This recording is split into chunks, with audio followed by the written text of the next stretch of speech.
Hello everyone, welcome back. അപ്പോൾ ഇന്ന് ഞാൻ വന്നിട്ടുള്ളത് നല്ലൊരു എളുപ്പത്തിൽ ചെയ്യാൻ പറ്റുന്ന ഒരു ക്യാരറ്റും മുട്ടയും കൂടി ഉള്ള ഒരു തോരൻ്റെ റെസിപ്പി ആയിട്ടാണ്. അപ്പോൾ ഈ ക്യാരറ്റും അതുപോലെ വെജിറ്റബിൾസും ഒക്കെ കഴിക്കാത്ത കുട്ടികൾ മുട്ട കഴിക്കുമെങ്കിൽ നിങ്ങൾക്ക് ഇതുപോലെ ഒന്ന് ട്രൈ ചെയ്ത് നോക്കാം. അതുപോലെ തന്നെ എളുപ്പത്തിൽ ബാച്ചിലേഴ്സിനും ഇപ്പോൾ ഈ ലോക്ക്ഡൗൺ ഒക്കെ ആയതുകൊണ്ട് കുറച്ച് ഇൻഗ്രീഡിയൻറ്റ് കൊണ്ട് നമുക്ക് ഉണ്ടാക്കിയെടുക്കാൻ പറ്റുന്ന എന്നാൽ നല്ല രുചിയുള്ള ഒരു ചോറിൻ്റെ കൂടെയൊക്കെ നല്ല കോമ്പിനേഷൻ ആയിട്ടുള്ള ഒരു മുട്ടത്തോരൻ അല്ലെങ്കിൽ ഒരു ക്യാരറ്റും മുട്ടയൊക്കെ ഇട്ടിട്ടുള്ള ഒരു തോരൻ്റെ റെസിപ്പിയാണ്. അപ്പോൾ നമുക്ക് എങ്ങനെയാണ് ചെയ്യുന്നതെന്ന് നോക്കാം.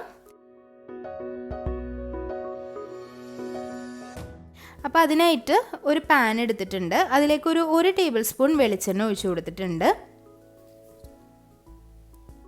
ഇനി അതിലേക്ക് ഞാൻ ഒരു 5-6 ചെറിയുള്ളി ചെറുതായിട്ട് അരിഞ്ഞത് ഇട്ട് കൊടുത്തിട്ടുണ്ട്. ഇനി നിങ്ങളുടെ അടുത്ത് ചെറിയുള്ളി ഇല്ലയെന്നുണ്ടെങ്കിൽ ഒരു ചെറിയ കഷ്ണം സവാള ഇട്ടാൽ മതി, ഒരുപാട് ഇടണ്ട, വളരെ കുറച്ച്. ഇനി അതിലേക്ക് ഒരു ചെറിയ തക്കാളി നല്ല ചെറുതായിട്ട് അരിഞ്ഞിട്ട് കൊടുത്തിട്ടുണ്ട്. അപ്പോൾ വലുതാണെങ്കിലും തക്കാളിയുടെ പകുതി മതി കേട്ടോ, ഒരുപാട് ആവശ്യമില്ല. ഇനി ഒരു ക്യാരറ്റ് നല്ലോണം ഒന്ന് ഗ്രേറ്റ് ചെയ്തിട്ടിട്ടുണ്ട്. അപ്പോൾ ഇതിലേക്ക് ഗ്രേറ്റ് ചെയ്ത് തന്നെ ഇടുക കേട്ടോ, ചെറുതായിട്ട് അരിഞ്ഞിടുന്നതിനെക്കാട്ടിലും ഗ്രേറ്റ് ചെയ്തിടുന്നതാണ് കുറച്ചും കൂടി നല്ലത്. ഇനി ഞാൻ ഇതിലേക്ക് ചേർത്ത് കൊടുക്കുന്നത് ഒരു 3 ടേബിൾ സ്പൂൺ അളവിൽ തേങ്ങ ചിരവിയതാണ്. അപ്പോൾ തേങ്ങയും തക്കാളിയും ഒക്കെ കുറച്ച് മതി, ഒരുപാട് വേണ്ട, അതിൻ്റെ ടേസ്റ്റ് ഒന്നും മുന്തി നിൽക്കണ്ട. ക്യാരറ്റ് കുറച്ചുകൂടി ഇട്ടാലും കുഴപ്പമില്ല. അപ്പോൾ ഇതൊന്ന് നമുക്ക് നന്നായിട്ടൊന്ന് മിക്സ് ചെയ്യാം. അപ്പോൾ ഇതൊന്ന് ആദ്യം ഒന്ന് വെളിച്ചെണ്ണയിൽ കിടന്നിട്ട് ഒന്ന് വഴണ്ട് വരണം.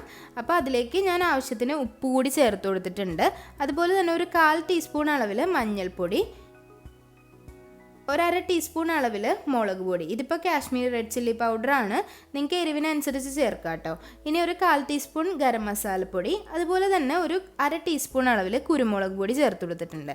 അപ്പോൾ വേറെ എരിവിനായിട്ട് ഒന്നും ചേർത്തിട്ടില്ല, ഈ കുരുമുളക് പൊടി മാത്രമേ ചേർത്തിട്ടുള്ളൂ. അതും 1/2 ടീസ്പൂണാണ്, അപ്പോൾ ഒരുപാട് എരിവൊന്നും ഉണ്ടാവില്ല. കുട്ടികൾക്ക് ഉണ്ടെങ്കിൽ ഒരുപാട് എരിവിടണ്ട. അതെല്ലാം നിങ്ങൾക്ക് എരിവിന് വേണ്ടി ചില്ലി ഫ്ലേക്സ് ചേർക്കണമെങ്കിൽ ചേർക്കാം, അതുപോലെ പച്ചമുളക് ചേർക്കണമെങ്കിൽ ചേർക്കാം, എരിവുള്ള മുളക് പൊടി ചേർക്കണമെങ്കിൽ ചേർക്കാം. അപ്പോൾ ഓരോരുത്തരുടെ ഇഷ്ടത്തിനനുസരിച്ച് ചേർക്കാം കേട്ടോ. അപ്പോൾ പച്ചമുളകിനെക്കാട്ടിലും കുറച്ചുകൂടി ചുമന്ന മുളക് ചേർക്കുന്നതാണ് കുറച്ചുകൂടി നല്ലത്. അപ്പോൾ ഇതൊന്ന് നമുക്ക് അടച്ചു വെച്ച് വേവിക്കണം. ഒരുപാട് നേരം വെക്കേണ്ട, ഒരു 3 മിനിറ്റൊക്കെ ഒന്ന് വെച്ചാൽ മതി മീഡിയം ഫ്ലെയിമിൽ. അപ്പോഴേക്കും അതൊന്ന് വെന്ത് വന്നിട്ടുണ്ടാവും. അപ്പോൾ ഇതിലേക്ക് ഞാൻ എടുത്തിട്ടുള്ളത് 2 മുട്ടയാണ്. ഇതൊന്ന് കലക്കിയെടുക്കാം. ഇനി ഇപ്പോൾ ഇത് നന്നായിട്ട് വെന്ത് വന്നിട്ടുണ്ട്. ഒന്ന് ആ പച്ചമണമൊക്കെ മാറിയ സമയത്ത് നമുക്കിതിലേക്ക് മുട്ട ചേർത്ത് കൊടുക്കാം. അപ്പോൾ മുട്ട ചേർത്ത് കൊടുത്തിട്ട് നന്നായിട്ട് ഫ്ലെയിം കൂട്ടി വെക്കണം.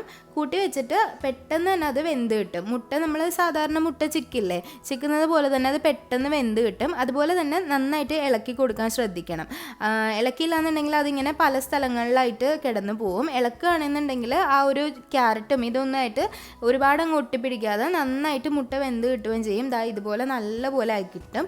അപ്പോൾ ഇതുപോലെ ചെയ്തെടുക്കുക. അപ്പോൾ എല്ലാവർക്കും അറിയുന്ന റെസിപ്പി ആയിരിക്കും, പക്ഷേ ഇങ്ങനെ ഒന്ന് വെജിറ്റബിൾസ് ഒക്കെ ഇട്ട് ഒന്ന് ചെയ്ത് നോക്കൂ, നല്ല ടേസ്റ്റാണ്. അപ്പോൾ ഈ ലോക്ക്ഡൗൺ ടൈമിലൊക്കെ ബാച്ചിലേഴ്സിനൊക്കെ പെട്ടെന്ന് ചെയ്യാൻ പറ്റും. ചോറിനൊക്കെ കൂടി കഴിക്കാൻ നല്ല അടിപൊളി കോമ്പിനേഷനാണ്. അതുപോലെ കുട്ടികൾക്കൊക്കെ ഇഷ്ടപ്പെടും, നല്ല ടേസ്റ്റാണ്. അപ്പോൾ എല്ലാവരും ട്രൈ ചെയ്ത് നോക്കിയിട്ട് അഭിപ്രായങ്ങളൊക്കെ കമൻറ്റ് ബോക്സിലൂടെ അറിയിക്കണം. അപ്പോൾ ഇനിയും നല്ല റെസിപ്പികളായിട്ട് വരുന്നതായിരിക്കും. ചാനൽ ഇഷ്ടമാവുന്നുണ്ടെങ്കിൽ സബ്സ്ക്രൈബ് ചെയ്യാൻ മറക്കരുത്. അപ്പോൾ ഇനിയും നല്ലൊരു റെസിപ്പി ആയിട്ട് വരുന്നത് വരേക്കും. Thank you.